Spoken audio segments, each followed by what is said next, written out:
Halo Lur, ketemu lagi dengan saya di Alur Petani TV. Kali ini saya bersama Mas Udin dan juga Pak Sulis jalan-jalan lagi di salah satu kota, yaitu adalah kota Ciamis Lur. Kali ini kita datang jauh-jauh ke sini untuk melihat langsung tanaman yang sangat luar biasa sekali Lur. Karena tanaman ini 100% menggunakan metodenya Mas Udin, dan beliau ini benar-benar 100% nol tentang dunia pertanian Lur. Karena memang di sini rata-rata petaninya itu adalah petani padi dan memang benar-benar mencoba untuk menanam tanaman cabai Lur.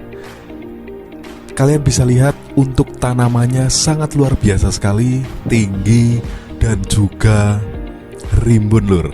Tapi di sini ada kendala Lur. Makanya kami bersama Mas Udin datang langsung ke lahan ini untuk melihat dan juga memberikan solusi untuk kendala di lahan ini Lur. Jadi simak baik-baik videonya Lur, karena nanti bakalan dijelaskan langsung sama Mas Udin, dan juga kita bakalan simak obrolan santai bersama yang punya lahan Lur. Semoga video ini bisa menjadi sebuah inspirasi buat teman-teman.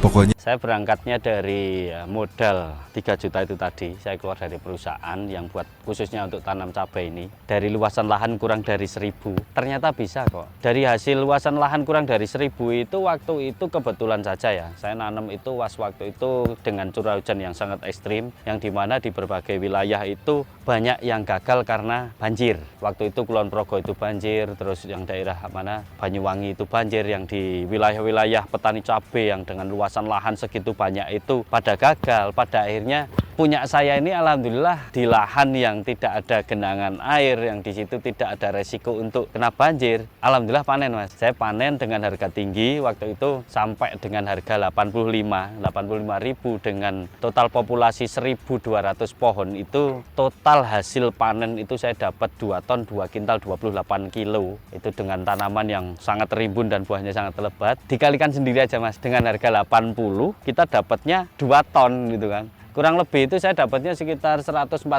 juta. Waktu itu 149 juta saya kembangin buat nyewa lahan. Karena saya nggak punya lahan pribadi ya. Lahan pribadi itu masih diolah sama bapak. Nah itu saya kembangin, saya nyewa lahan sekitar 9.000 meter. Waktu itu 9.000 meter saya menghabiskan biaya sekitar 50 juta. Terus sisa dari hasil panen itu saya masukkan di toko pertanian biar modalnya jadi nambah. Sisanya lagi itu saya masukkan di operasional. Jadi operasional setiap saat kita misalkan butuh tenaga kerja untuk merawat cabai itu kita ambilkan dari, makanya untuk pupuk dasarnya itu harus benar-benar diperhatikan. Saya tidak mengejar secara pertumbuhan itu harus cepat, tapi yang penting kita aman dan kita kejar produktivitasnya. Makanya satu itu yang saya kasih itu di tengah bedengan ya. Jadi pada saat bedengan setengah jadi kita belah tengah itu sampai pinggir, pupuk dasar masuk. Itu yang masuk pertama itu ada kapur dolomit, kita tabur rata. Terus yang kedua itu ada pupuk kandang yang sudah terfermentasi dan syukur-syukur itu sudah di slab halus ya. Itu terus ada satu lagi itu unsur fosfat yang kita masukkan. Berarti satu itu kapur dolomit, kedua pupuk kandang, yang kedua ada fosfat. Pupuk kandang sendiri pun saya juga merekomendasi itu untuk pupuk kambing, karena dari segi amoniaknya itu mungkin lebih aman daripada pupuk-pupuk yang lainnya. Mungkin secara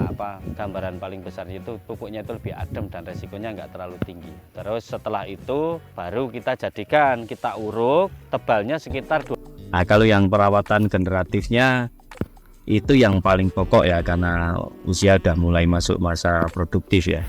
Itu ada fungisida ya, fungisida kontak, fungisida sistemik, itu yang buat rutinan.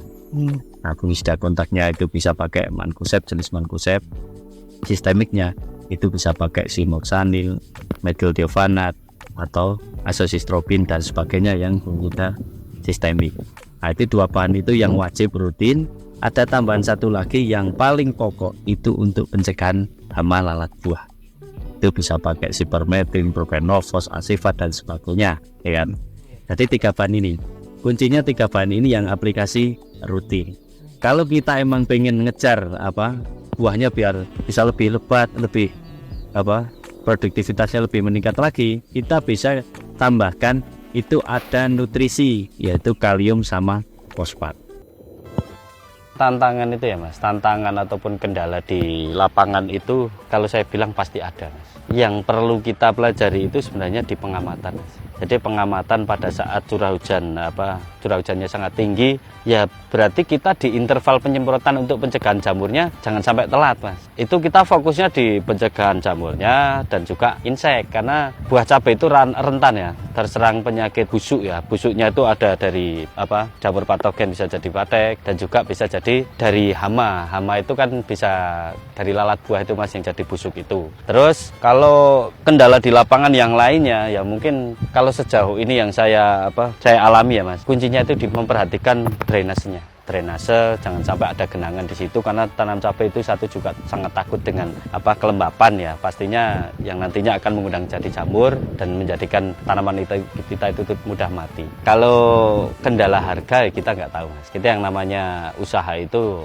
kuncinya ya Mas, kuncinya itu kita ikhtiar dulu, usaha dulu dan berdoa. Kalau soal hasil itu biar nanti pasrahin yang di atas saja Mas. Jadi kalau kita bicara masalah rezeki tidak ada yang tahu Mas. Saya masih percaya kalau rezeki itu sudah ada takarannya. Jadi sudah ada takarannya, kayaknya nggak bakal ketukar juga Mas. Porsi kita tergantung rezeki kita. Kalau di sekolah kita diajari matematika ya Mas, berarti kita harus bisa berhitung ya Mas. Dari modal 4 juta rupiah, kalau per satu pohonnya itu bisa menghasilkan sampai dengan, ini bahasa paling sedikit ya Mas, itu setengah kilo aja. Setengah kilo dengan harga 20.000 Mas, kita ambil di harga rendah dulu aja. Berarti kan dapatnya sekitar 500 kilo sampai dengan nanti panen habis. 500 kilo kalikan harga 20.000, dapatnya uang 10 juta.